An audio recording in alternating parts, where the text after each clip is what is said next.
Welcome. I'm Sebastian Mahfood, and you're listening to WCAT Radio, the on-air wing of En Route Books and Media, bringing you the dulcet sounds of Catholic wisdom. Welcome to Modern Church History. Welcome, Father. Thank you, Teresa. Good to be back. It is good to be here and into show number 20. We're moving right along. We are. Yeah. 20. Can you believe it's been 20 programs already? Actually, I should count up how many programs we've done from the beginning. That would really be interesting. That's for sure. Yeah, that would be a buku bunch. A lot and very, very much fun. Great. All right. Well, we're going to be looking at a whole bunch of saints today.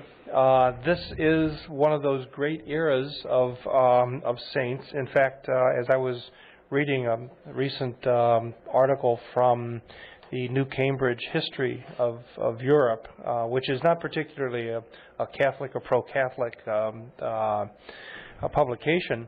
One of the observations that the author made was, as he was trying to describe the phenomenon of the revival of the Catholic Church, which certainly by 1500 or 1520, 1535, a lot of people had prematurely announced its death, much like Mark Twain. And all of a sudden you find within 50 more years, the Catholic Church is stronger than it's been in the last several hundred years. And as he was trying to describe the political reasons for that and the economic reasons for that and all that, he finally gave up and said, well, the fact of the matter is that there were more saints during this period of time than any time since the 13th century. Right. And I bet you if you sat down and looked at canonized saints, you would probably find even more than in the 13th century, which was, of course, the splendid century of church history. So, and what we've looked at so far, of course, is a number of popes who have been Reformation popes and have really taken the lead. And I think the last one that we spoke about was Pope Paul IV, who died in 1559. He died a broken man, and died very sadly, and died very hated. And it wouldn't be until a number of years later that people could go back and really begin to assess once again his papacy, but even more than that, his life.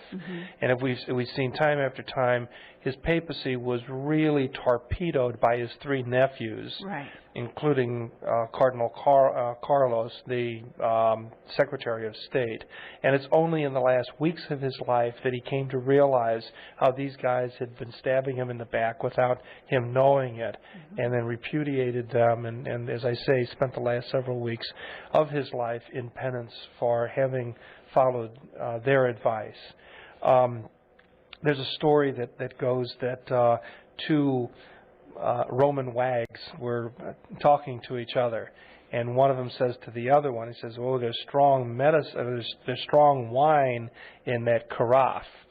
You know, it's a takeoff on his name. It's a pun because remember his family name is Carafa.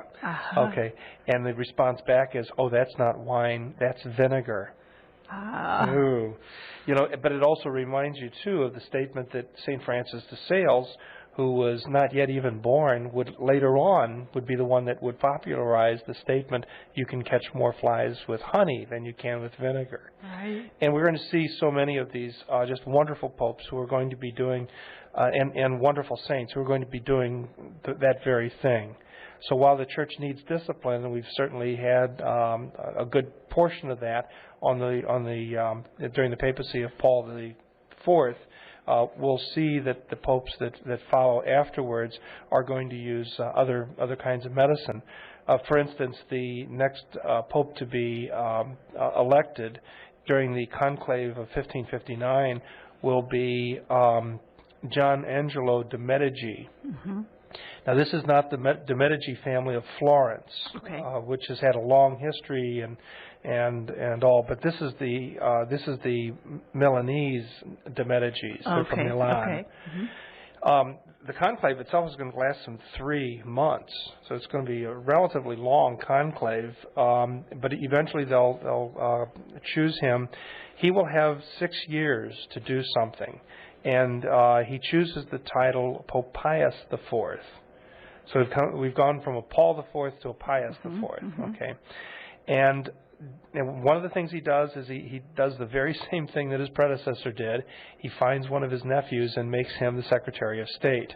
Okay. And we've seen that sometimes that's not the best thing to do, but it all depends on the personality of the nephew. And in this case, it's St. Charles Borromeo. So that one sounds like it might be a good choice. Yes, it was an excellent choice. Yeah, it really was. Charles Borromeo has an interesting life story himself. He's born to a wealthy, well-connected family, and very early in his young adulthood came across the Ignatian exercises, which of course are quite new. And he takes the exercises, and after he finished, he did exactly as St. Ignatius would love to see people do, finishing those exercises, and that is that he reordered his life. He gave his life over to God, and he began living a life of austere simplicity.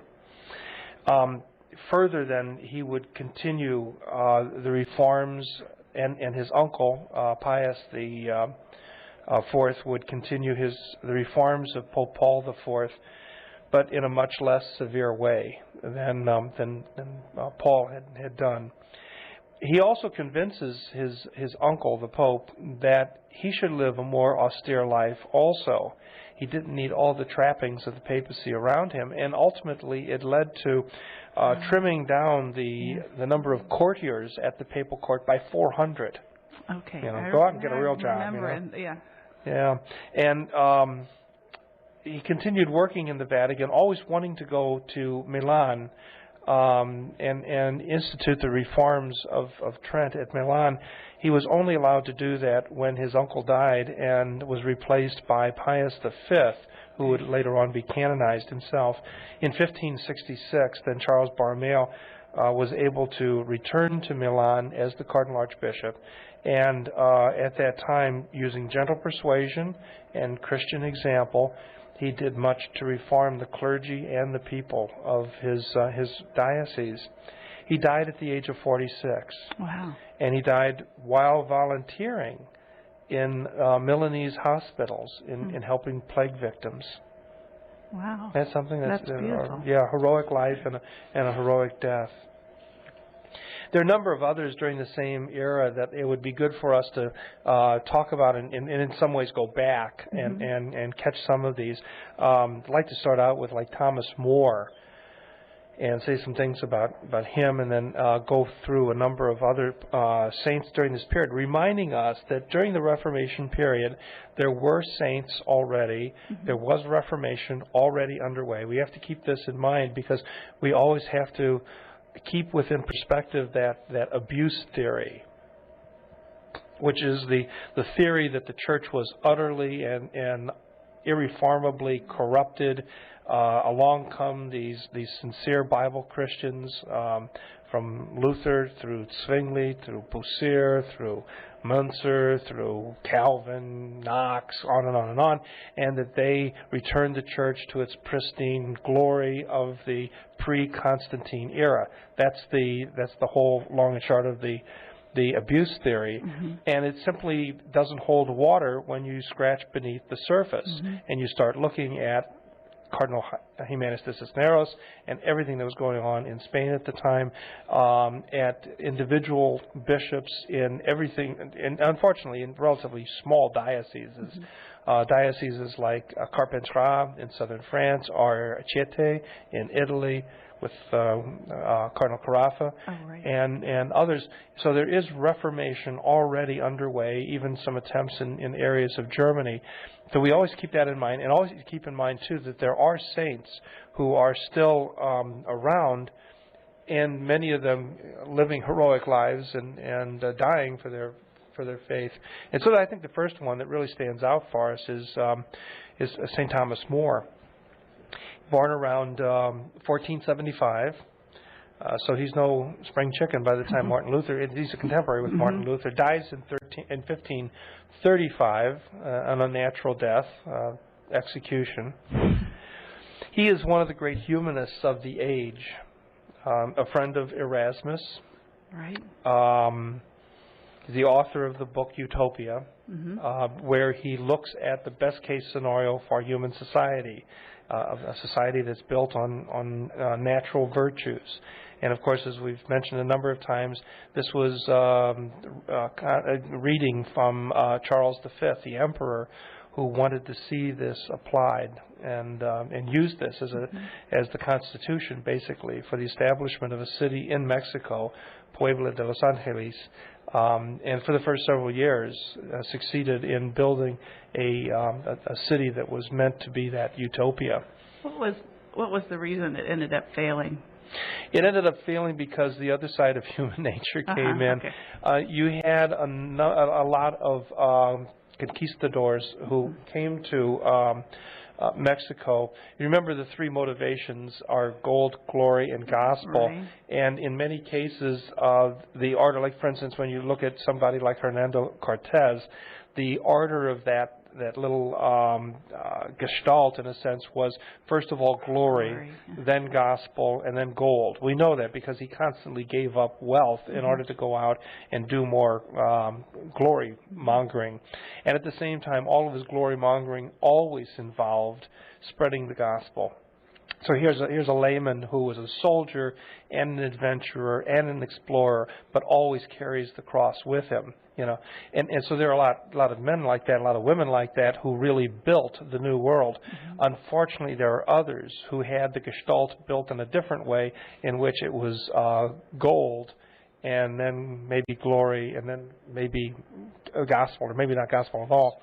And it seems as though what happened in around Puebla was that a number of these settlers, these Spanish settlers, took what began to be a very beautiful process of using the resources of the area and using the native skills of the Native Americans, who were very fine craftsmen, and then adding to that the technology of Spain, particularly what the Spanish had gotten from the Moors.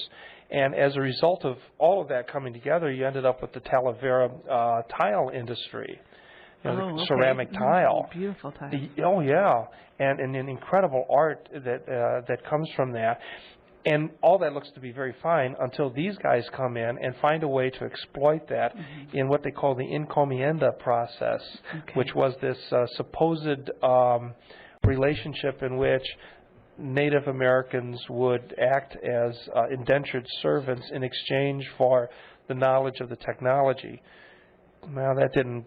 They got the raw deal on that, right? And that's why really Puebla, although it starts out and is this perfect society, ends up being less than perfect, and then you have to go through a lot of changes, and it's a struggle that takes centuries. Okay.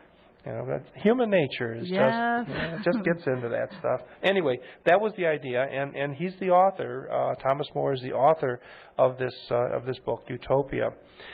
He's also author of, he's sort of the ghostwriter also of another tract that is attributed to Henry VIII, in which he defends the Catholic faith and attacks Martin Luther's propositions. And for that, of course, Henry receives the award of the Medal of the Defender of the Faith, the title that goes with that. But most people believe that Thomas More is actually the author behind that. He replaces Cardinal Wolsey, as we're all well aware of. And once again, I just really recommend a good movie, The Man for All Seasons, which does a really wonderful job of the history behind this period and the sense behind it. He does not advance the cause of the divorce of Henry VIII from Catherine of Aragon because he believes that Catherine is the legitimate Queen of England and the legitimate wife of Henry. It's a sticky situation that goes on for 3 years, and he's able to maintain himself and his household, Thomas More, basically through silence. And he's able to do that, and most of the church in England is able to do that, maneuvering around the king and his concupiscence without anybody getting hurt, killed. And then what happens in 1534 is that there is an incident in which there is a little servant girl. She's deranged, and her name is Elizabeth Barton, and she begins preaching. She's nicknamed the Nun of Kent because she's doing this around Kent. And what she does is she's kind of inspired to stand up. She's sort of the little child with, this story of the emperor without clothes. Mm-hmm. She basically is the only one that stands up, points to the king, and says, you cannot divorce the queen, and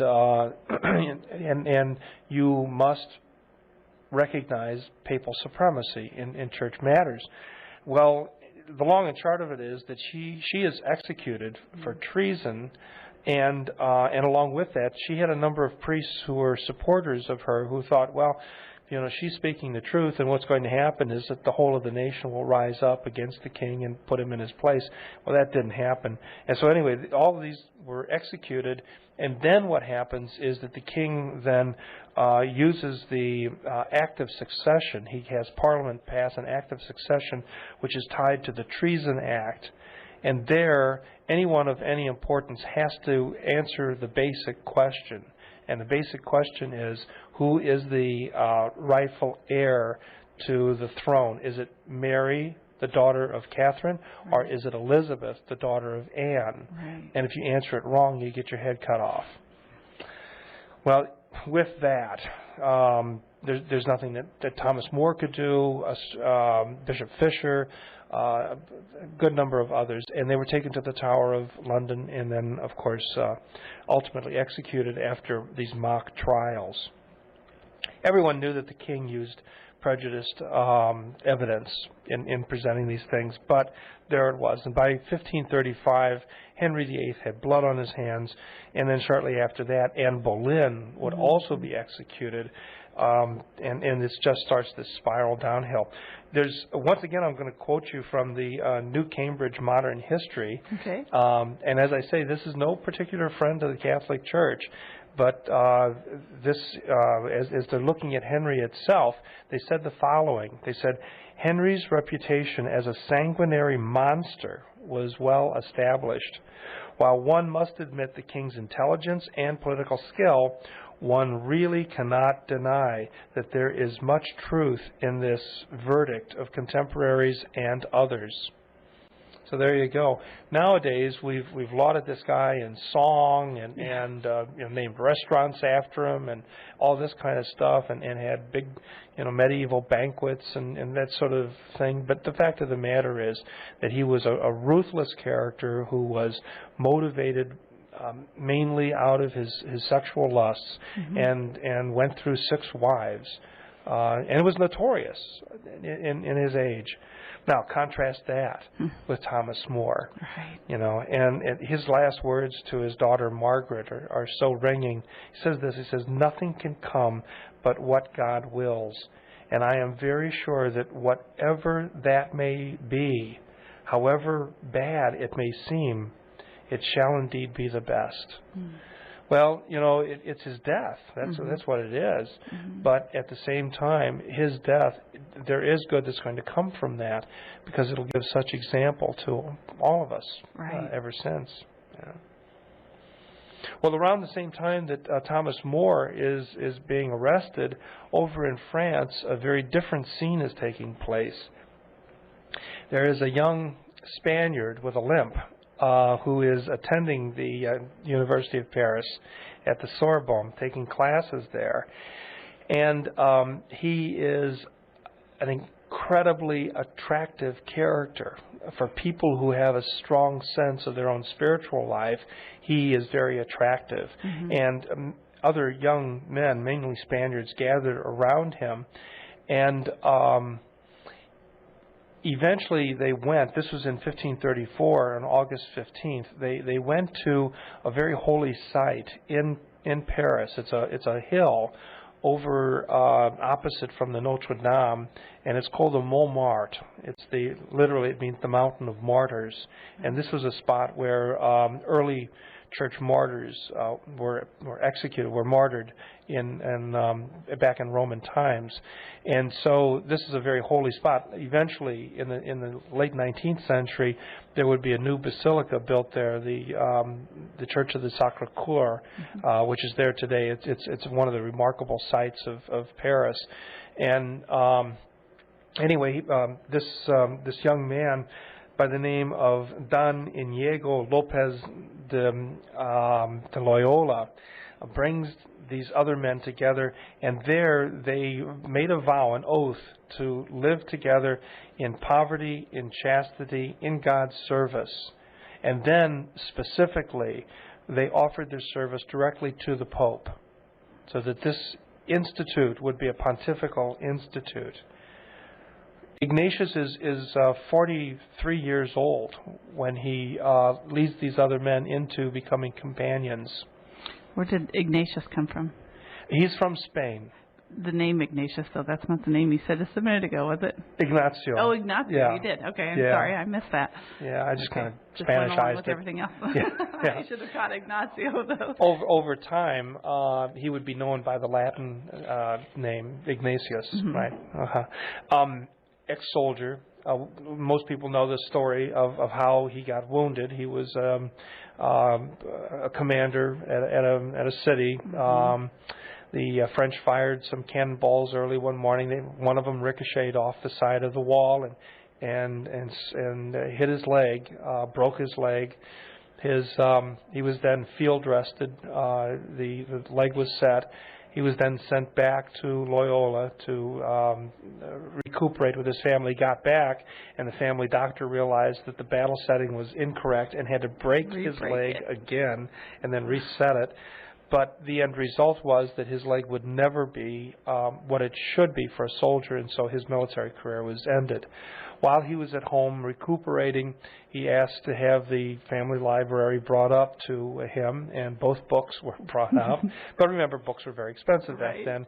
And one of the books that was brought up was The Life of Christ, and then also the lives of the saints.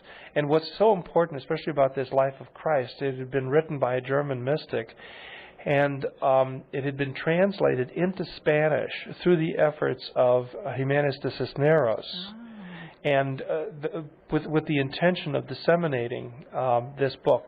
So here you have a case, and we're going to see this so often in this century, in which saints are made saints by the company of saints. All right. You know, and so here you have a German mystic whose works are translated by a Spanish reformer, this great Franciscan, Jimenez de Cisneros, and then it finds itself into the hands of Ignatius of Loyola, and Ignatius is laying there, and so then eventually he's able to get up, get around, takes all of his military hardware, all of his goods, his boots, all of this, and he goes off to basically a flea market and sells all of this stuff, gets rid of all of his stuff. He changes his life entirely, goes to Morissi, where he spends 8 months, and then he writes his Ignatian exercises, his spiritual exercises, and then at the same time takes the exercises himself. And with this, he goes to Jerusalem to join the Franciscans, who right away realized that he was too hot to handle, and he sent him back home instead. So he gets back to Spain, not entirely sure what to do, because he couldn't join the Franciscans and couldn't join the Jesuits because there weren't any yet. Can't be in the military. Yep, can't be in the military. So instead, he becomes a student. And he goes to University of Alcalá, which is a relatively new university, once again set up by Jimenez de Cisneros, founded by him.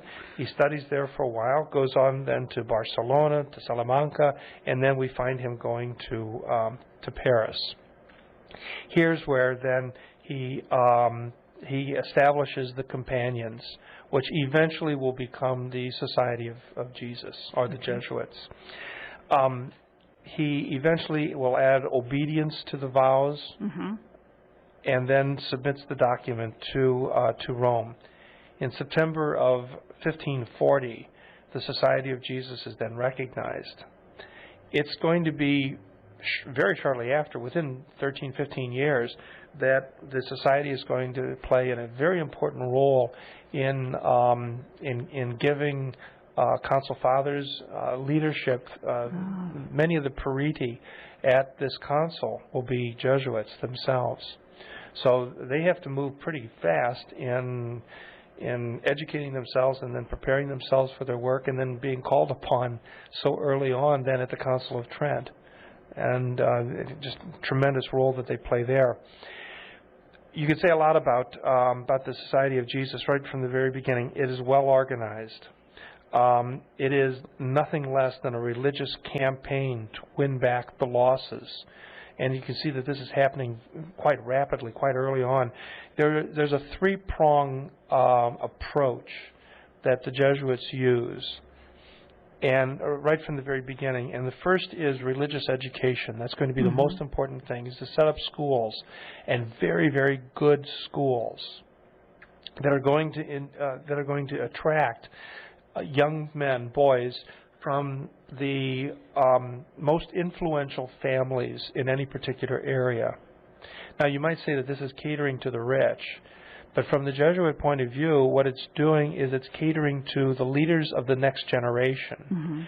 So they're going to want to bring in the leaders of the next generation and really convert them in a real sense. I mean, convert Catholics to a real sense of the Gospels, so that this next generation, as they take their role as mayors of cities and captains of industry and civil leaders and statesmen and everything else, that they're going to be able to spread then the gospel into the leadership of the next generation, and therefore change society for the better. So that's their number one goal, and they maintain this to this day. And then second is to bring mission activities to the infidels and to the new lands.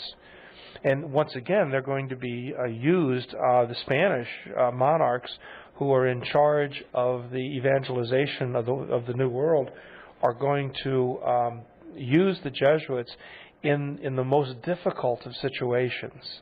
You know, they'll be sent. If you look at Mexico itself, you know, the areas that are given over to the Jesuits are the areas you'd go like, I don't think I want to go there. You know, they got a lot of poisonous snakes there. That's like the Yucatan Peninsula, Quintana Roo, the state of Quintana Roo. Those are beautiful areas, and they're famous now for, you know, like Cancun now. But back in those days, those were really, I mean, I would rather be in a number of other areas I could name in Mexico rather than in those areas. But and they loved it. You know, and the same thing with the Far East. We'll look a little bit later on at the evangelization efforts by people like Francis Xavier and Matteo Ricci, another generation after that, and they're just really, you have to admire them. And then thirdly, and this is where they're also very successful, is countering and contesting Protestants at all stages and in all lands. And so, in other words, they're not going to surrender over the Protestant arguments. They're going to school themselves and then go out and be true apologists for the Catholic faith. And certainly we can see right away, you know, here you have again saints being made saints in the company of saints. In that first generation, you've got people like Francis Borgia, you know, who's the great-grandson of Pope Alexander VI. And you see how in two generations how that family has gone. You know, because Alexander VI is one of those characters that we would just as soon not think too much about. And then you have his great-grandson, not only a Jesuit, but also a great organizer and one of the generals of the Jesuit order. Contemporary, you have Francis Xavier, once again, one of the original companions, and a great name in mission work, which we'll look at later on. Also in this same generation, Aloysius Gonzaga, you know, known for his zeal and his purity. here's a young man who dies in the plague, also, just like Charles Borromeo, caring for the plague victims. Well, we'll see this later on how all of this plays out. And then we can shift over to Spain also, and there's just tremendous things going on there. This, once again, sort of the next generation after de Cisneros. You have Teresa of Avila. Mm-hmm. You know, the year that Thomas More was beheaded, and the same year that Ignatius began his spiritual journey with his companions, it's the same year that Teresa joined the Carmelites. Isn't that something? Yeah, that's what comes together. And she joins the great Carmelite monastery at Avila. For the next several years, she is, one would have to say, honestly, and she did herself, a lax Carmelite. Mm-hmm. You know, she was almost an invalid. She had people wait on her, and she was just kind of lazy and all this. And around the age of 40, she had a deep spiritual sense that came over her. And everything changed. Her whole perspective on life changed. And she found that the Carmelites were now too lax for her. And so she ultimately she is given permission to establish a primitive house and to live, and other women joined her in living closer to the Carmelite ideal that goes back, of course, to the 12th century, when the Carmelites first began gathering, men at that point began gathering around Mount Carmel, living as hermits, and eventually forming together this community that becomes the Brotherhood of Our Lady of Mount Carmel, and then spreads throughout the centuries. And her spirituality is just going to be so incredibly important. First of all, she, once again, being saints in the company of saints, she is going to inspire a young Carmelite male by the name of John of the Cross, who himself is going to try to reform the Carmelites in Spain among the male members. She herself will go on to write a number of books at the behest of the sisters, the first one being The Life, which is an autobiography, and then two really spiritual treasures, the first being The Way of Perfection, and then the best known is Interior Castle.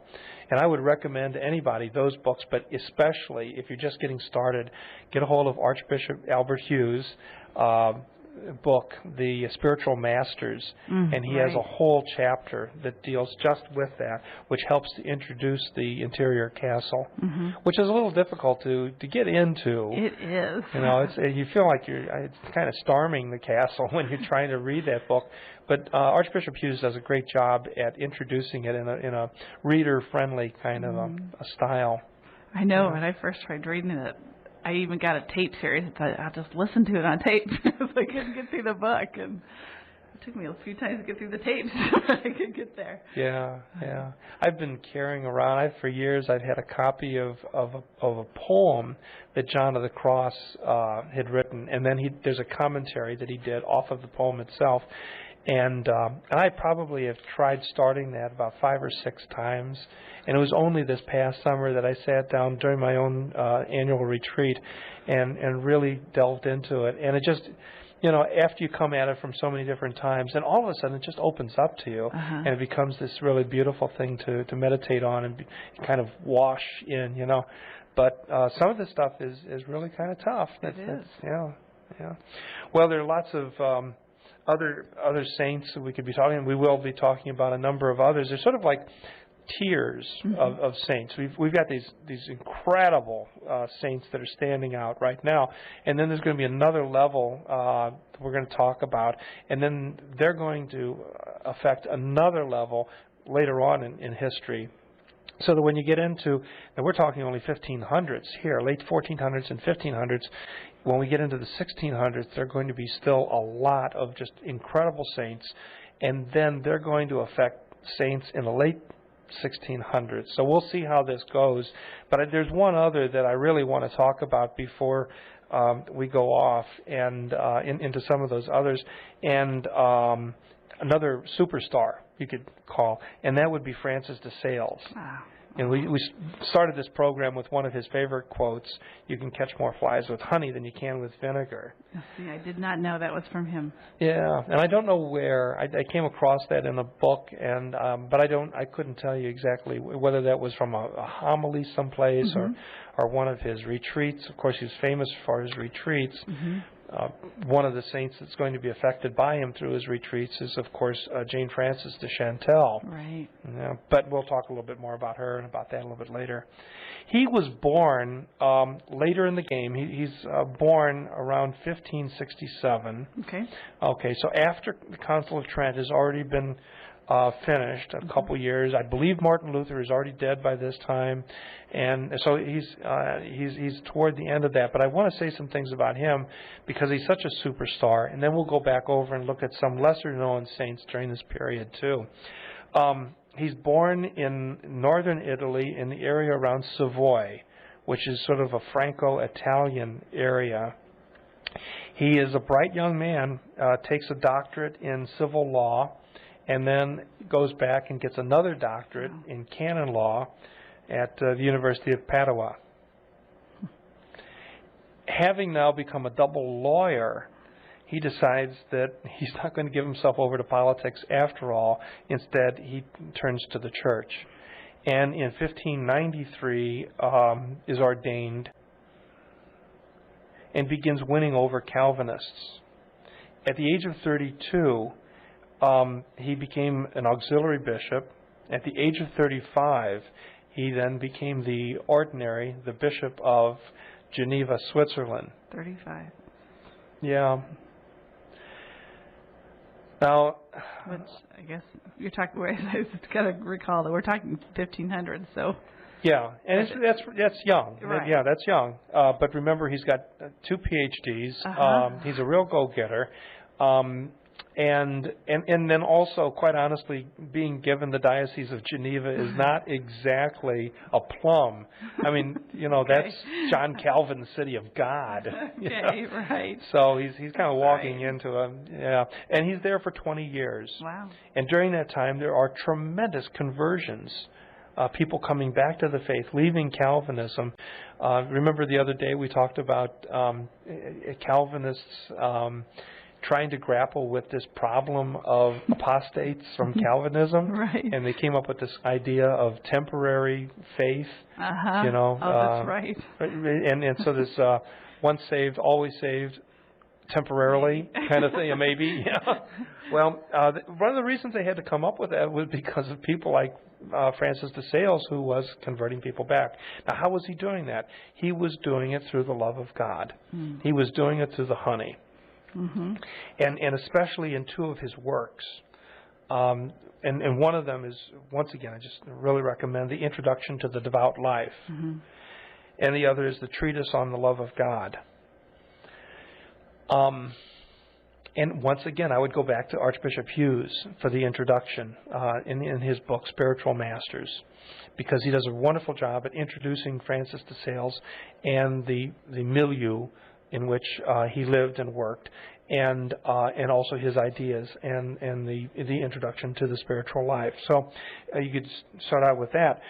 Ultimately, he will, besides being the Bishop of Geneva, he will also be, sort of by accident, the co-founder of the Vincentian order. And that, of course, working with Jane Frances de Chantel.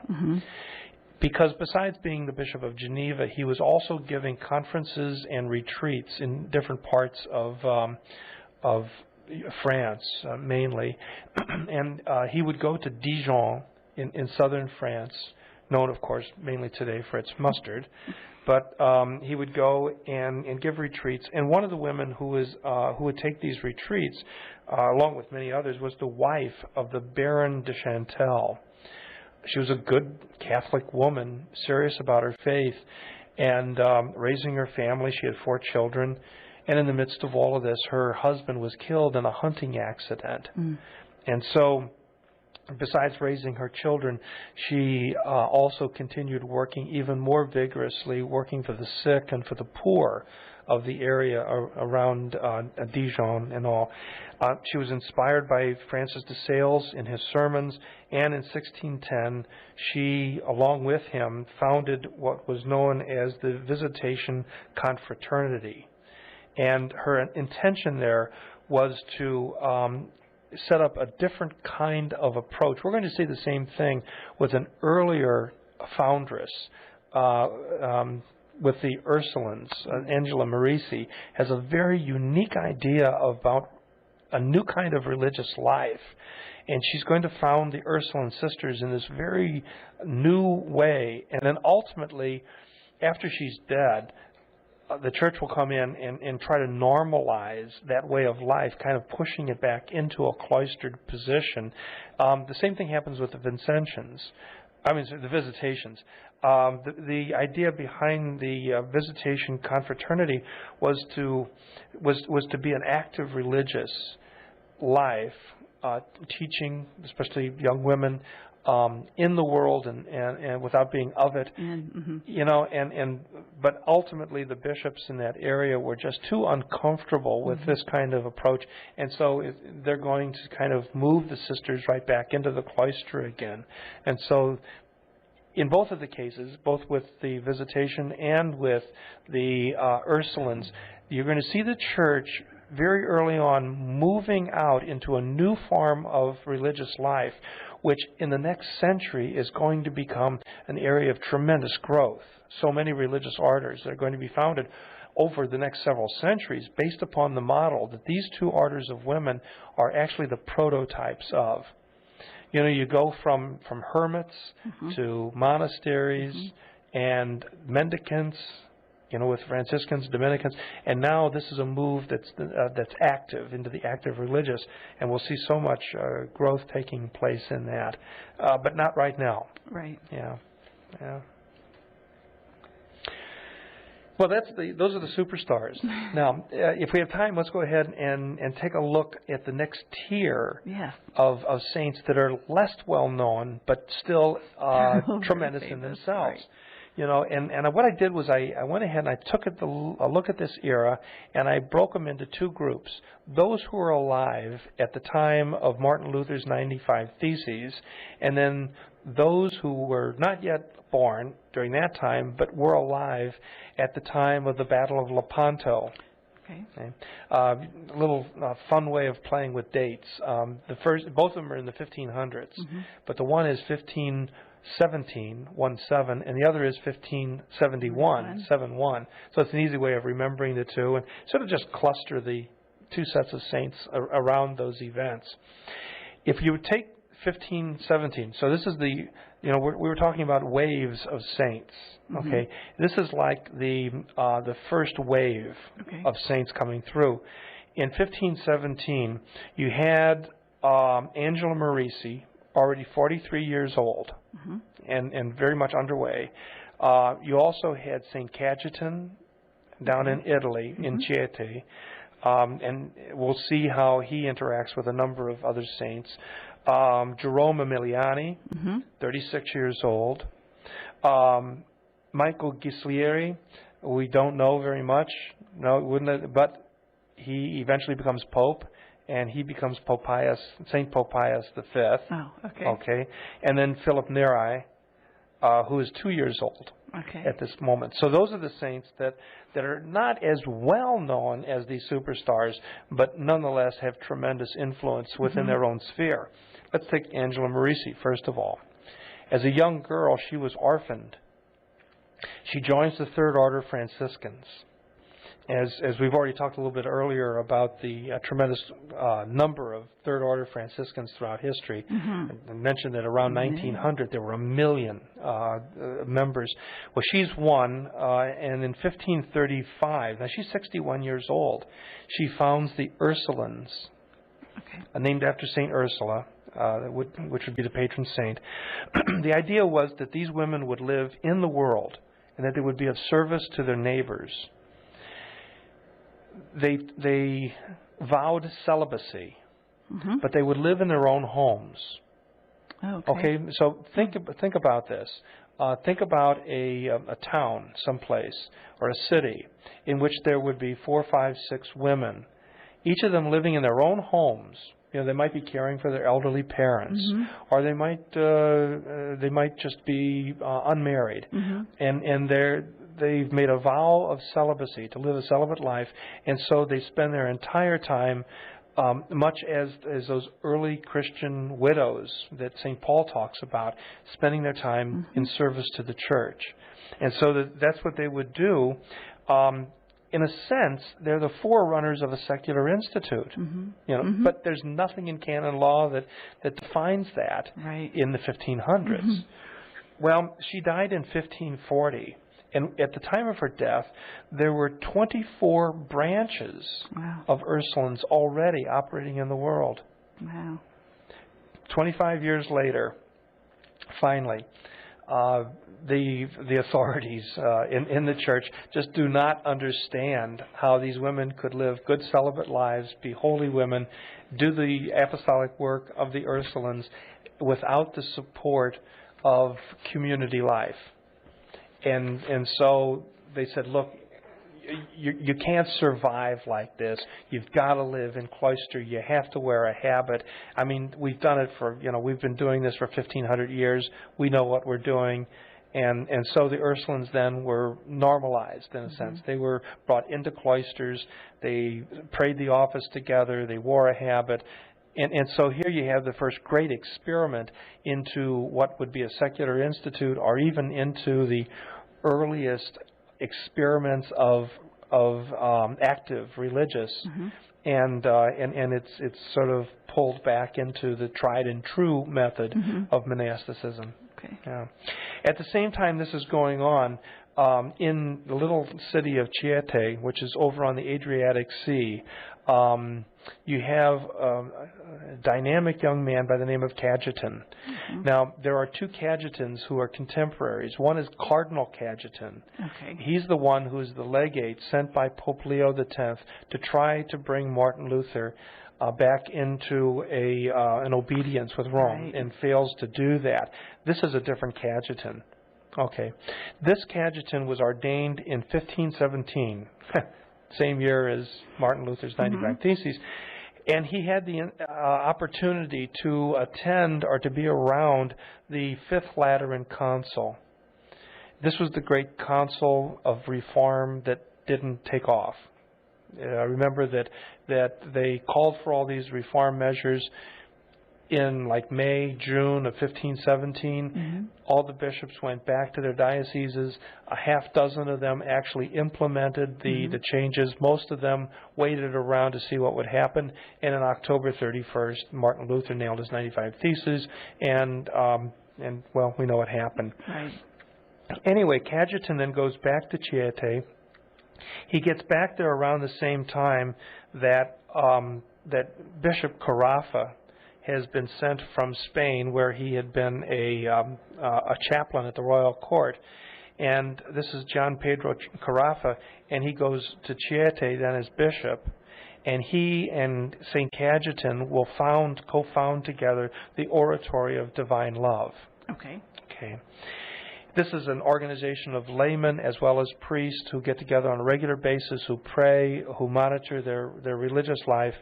And one of the things they did also was that there's a new disease that's been recently introduced to Europe in the last 30 or 40 years that is absolutely devastating, very deadly, and everyone knew where it came from. It's called syphilis. And you know how you get it. And people who were getting it were, in many cases, being sent off, unless you're King of England, like Henry VIII, who also died of the disease. If you weren't lucky enough to be a king, you were sent off to a hospice to die. You know, and the priests and laity of the Oratory of Divine Love took on the specific task of caring for these syphilitic victims in the last months and years of their life. In many cases, this is the parallel of AIDS. You know, we know that the vast majority of AIDS comes from sexual promiscuity. It's not the only way that AIDS strikes, but it's one way. And so there has been, and we certainly knew this throughout the 80s and 90s, a real stigma against these people and terrible prejudice against AIDS victims. And yet there are those people who step up to the plate. And if you remember maybe back in the 80s where it was a real challenge for doctors as well as for priests to go into the room not knowing, you know, can I catch AIDS from drinking out of the same, you know, there was a lot of myth.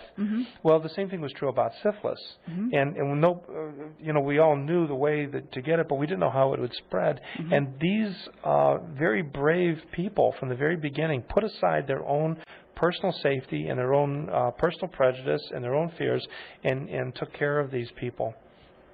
You know, it's quite remarkable.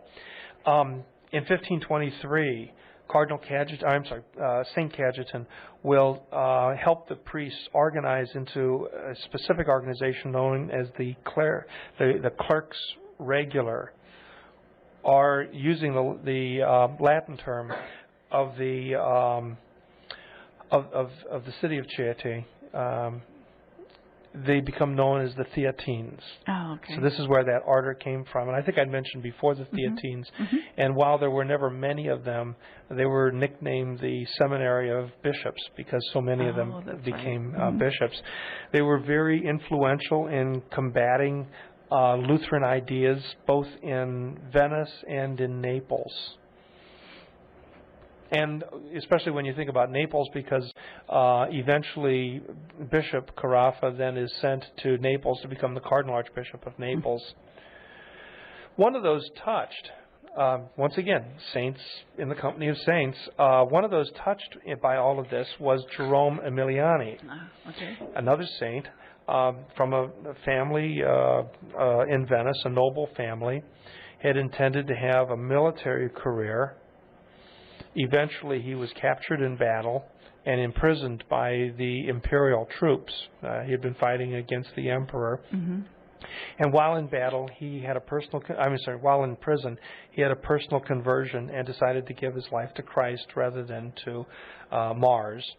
And for the next 3 years, after he was paroled out, he spent 3 years then working among the poor until he himself fell ill and was sent off to a hospice.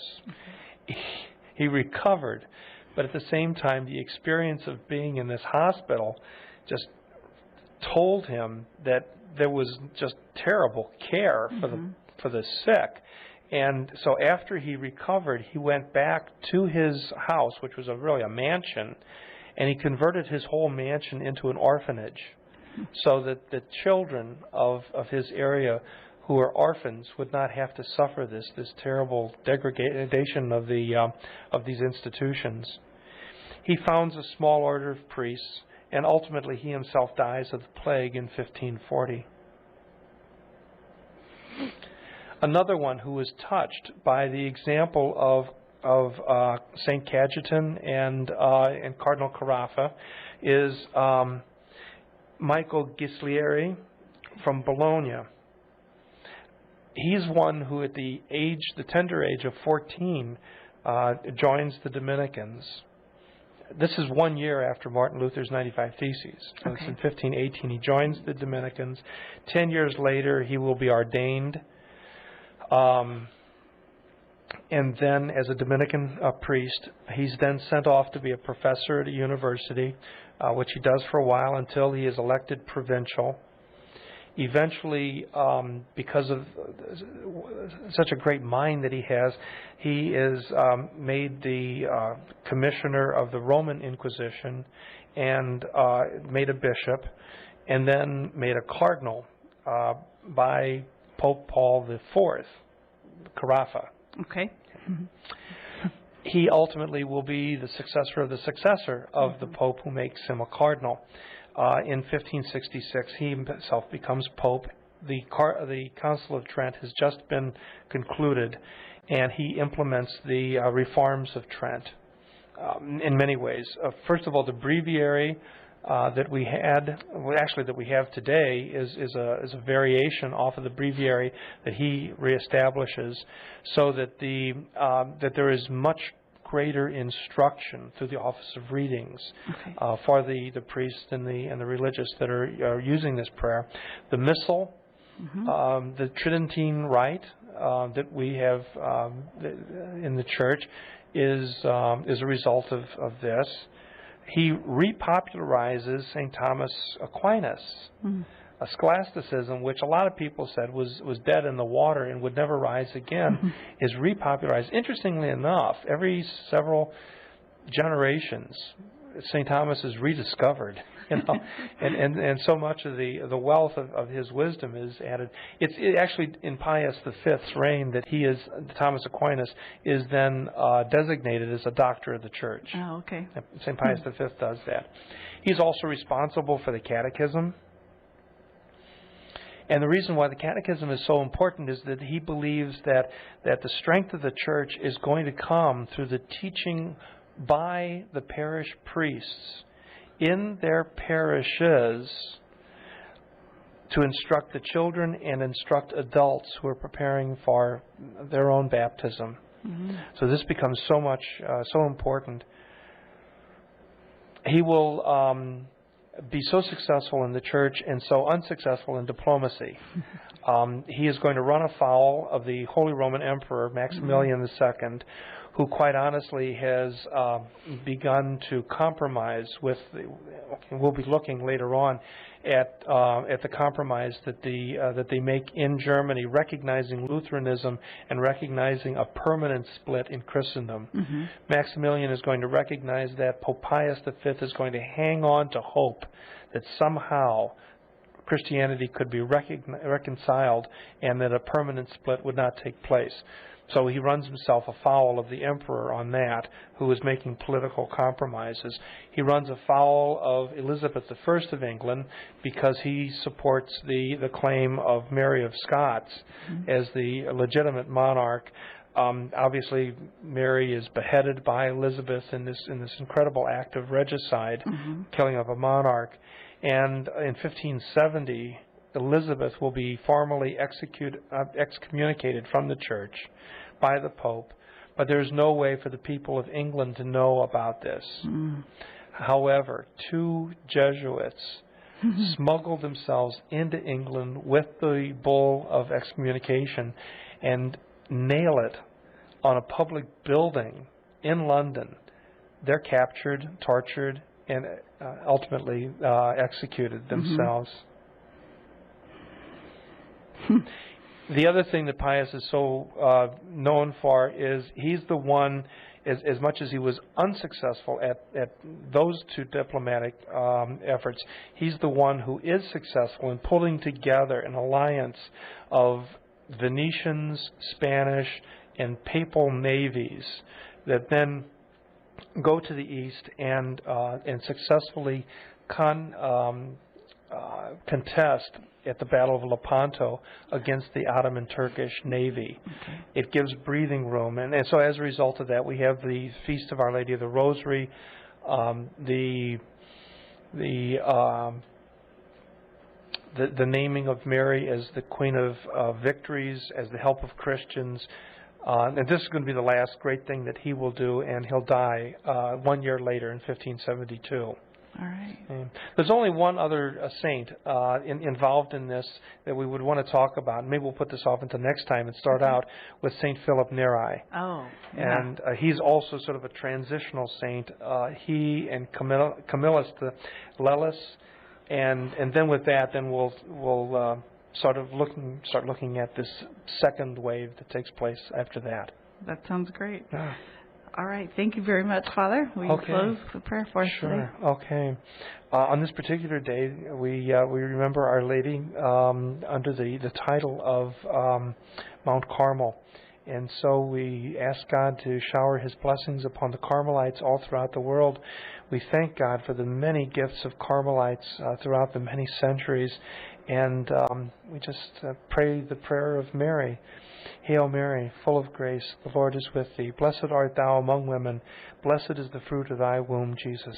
Holy Mary, and Mother of God, pray for us sinners, now and at the hour of our death. Amen. Amen. In the name of the Father, Son, and Holy Spirit. We hope you enjoyed the program and will join us back for another show on WCAT Radio. This is Sebastian Mahfood. Good day.